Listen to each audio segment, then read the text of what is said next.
এই যে দিলাম পেঁয়াজ রসুন কাঁচামরিচ তেল দিয়ে মনে করুন যে একটা পুঁইশাক আপনারা যেটা দিবেন এটাকে বলতাম না নেত্রকোনার বাসা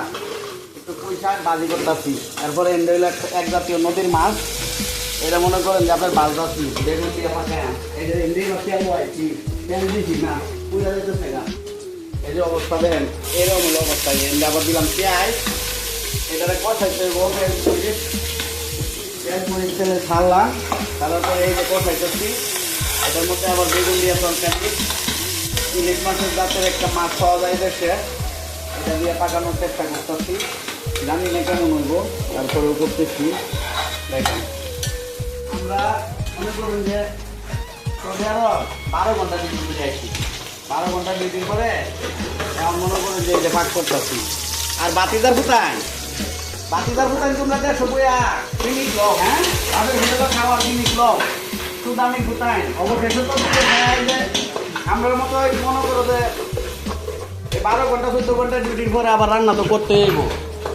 তবে এখন আর কি বাপ মারে জ্বালাই যাচ্ছ বাপ মারে জ্বালাইও না জ্বালাইয়া নিজে আগে সতর্ক হও যে এই জীবনটা বাপ মার হোটেলে যাওয়ার জীবনটা কত সুন্দর এখন বুঝতেছো না কিন্তু বুঝবা একটা দিন এখন মনে করলে বাপ মা তোমারে চাইলে যদি দেখে যাবো আয় বাদ খেয়ে যা তোমার বাদ খাও নাকি সময় নাই তোমার বন্ধু বান্ধবের আড্ডা দেওয়ার লাগবো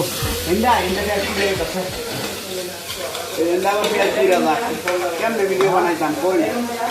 3টা চোলার মধ্যে বয়াইছি এন্ডা হলো পেঁয়াজ গুঁড়া করতেছি এন্ডা আবার মাছ ভাজতেছি তারপরে এন্ডা আবার পুঁইশাক একটু বাজলাম পুঁইশাকটা দেখেন কেমন হচ্ছে ভাই এই যে আমার কলিজার বন্ধুরা দেখেন এই যে পুঁইশাক একটা বাজি করতেছি ঠিক আছে কি বাজলাম কই না যে দেখেন শরীরের যে অবস্থা দেখুন পানি বাইরে খালি পড়তেছে এই হলো বিদেশ আমরা বিদেশ করি ও আমার বিদেশ রে বিদেশ খোলা কইতা হ্যাঁ খোলা তা বিদেশ সৌদি আরব কি রে সাকি রে আমার সাকি রে কি সাকিটা করে একমাত্র যারা এই প্রবাসে আছে একটু দেখা ওই যে আমার কলিজার বাইরে যে ভাগ করতে হচ্ছে কাপড় নাই জামা কাপড় নাই